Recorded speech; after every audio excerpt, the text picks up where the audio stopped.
All right, guys, it's that time of the week again. We are less than 18 hours away from kickoff in Landover, Maryland, taking on a football team. And this is going to be a very interesting game in terms of learning what this team actually has to bring to the table going into the end of the season. But in terms of things like playoff positioning and playoff seeding, the game actually means next to nothing, which creates a very interesting dichotomy going into this game, and I will address it before the end of this video, but first, let's just talk about this matchup in terms of a pure team versus team type thing. Obviously, both teams want to win, even if the game ends up not meaning all that much in terms of playoff seeding. It's week 15. Teams are trying to build momentum for the playoffs. Teams are trying to show that they can be a great team before they get to the playoffs. Teams are trying to work themselves into a groove. So both teams are going to want to win this game just for that. So the Seahawks are catching another big break this week in my estimation. And unlike the Giants game where we completely blew that break, hopefully this time we'll be able to take advantage of it.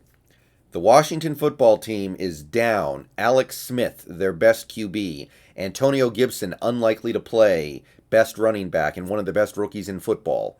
Also down two linebackers, but I don't think that's a particularly big deal. But the point is, that's most of the good stuff on the Washington offense.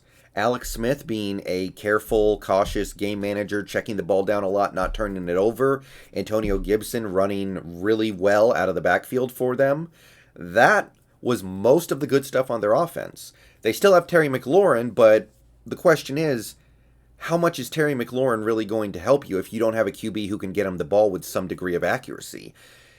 So we've got Dwayne Haskins at QB, who I didn't really like when he was drafted. I like him even less now. I don't think he's good. I don't think he has a great grasp of how to play the position yet. I just don't see it from him right now. And he hasn't gotten a lot of experience yet this year because Kyle Allen and Alex Smith took his job pretty early on. So right off the bat, I can say, hey, we have an opportunity to win this game on defense just by Dwayne Haskins making enough mistakes to give us the game. And he's fully capable of doing that. He's made a lot of mistakes in his career. He's turned the ball over a lot. He's not a very good quarterback. I don't see any reason why this defense, the way it's playing right now, should be giving up all that much to this offense. You've taken away the two best things about that offense, quite possibly. Alex Smith not turning it over and Antonio Gibson being a really good running back. So they're down to their offensive line, which has some nice players on it. Brandon Scherf and Morgan Moses are nice players. You've got Terry McLaurin, like I said. He's a good player. But again, does he have a quarterback who can take advantage of it? We're going to get Peyton Barber in the backfield. He's a decent enough running back, I suppose, but not exactly somebody that I'm excited about. So, yeah, this offense for Washington is as low as it can be. And I know we kind of said that about the Giants going into that game, but it's not like our defense played poorly against the Giants. It's not like the defense is the reason why we really lost that game. So that's a big break right then and there. If the offense of the Seahawks can play cautiously and carefully, protect the ball, not do anything to give Washington easy points, I believe this game will take care of itself. So this is a week where you want to play things a little conservatively. You want to make sure you're protecting the ball. And it might even be a week where you need to be okay with Wilson taking a couple of sacks here and there, because at least you still have possession of the ball after a sack. You might need to be okay with throwing the ball away, because at least you still have the ball.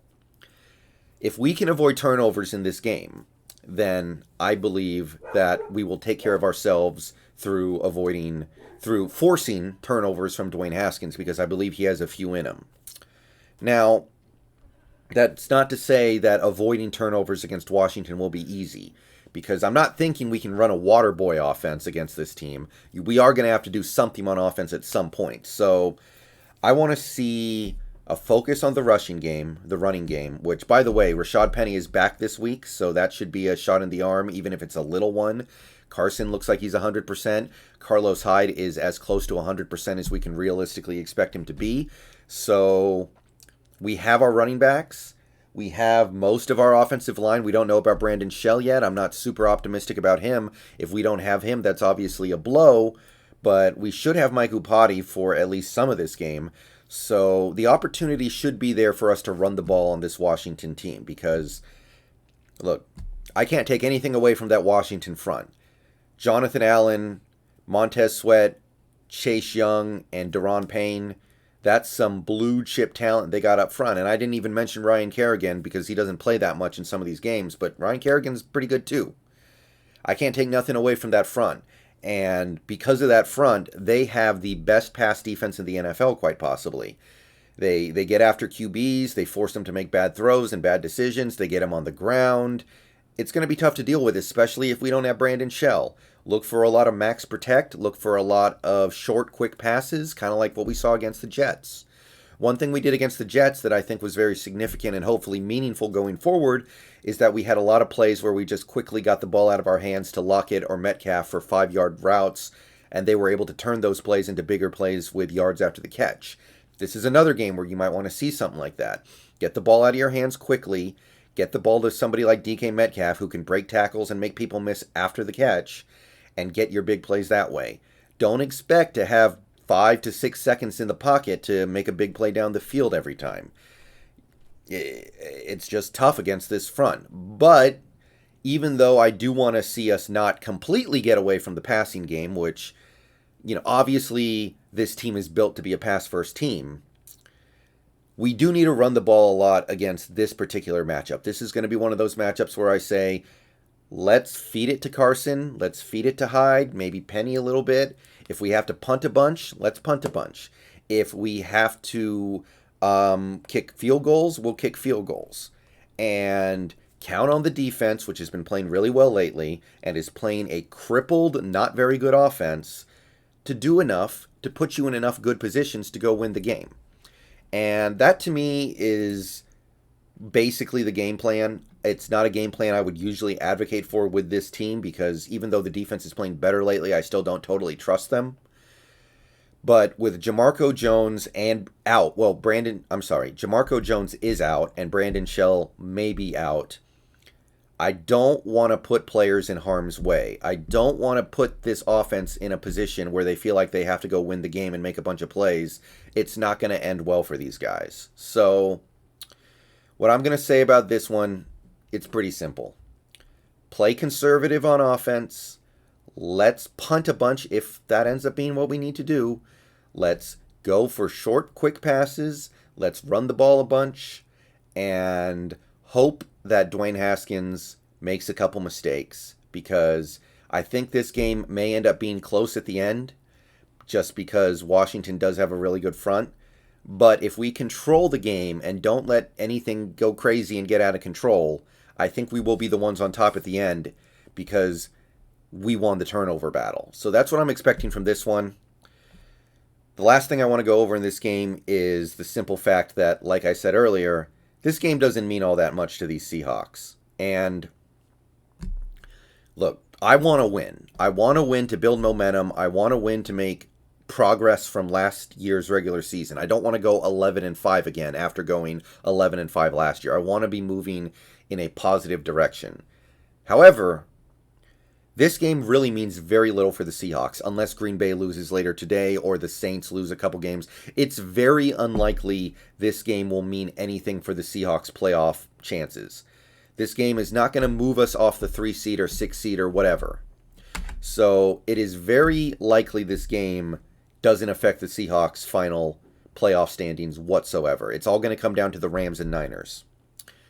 So if we go out there and the field is a mess and players are slipping and sliding around and it looks like somebody's going to get hurt and Wilson's getting blasted every single play because the offensive line can't protect if they don't have Shell and it just looks like something bad's going to happen, I do wonder if this team is going to contemplate sitting their key guys, taking the loss, basically punting on the game and saying we need to make sure we are ready and rocking and raring to go against the Rams next week.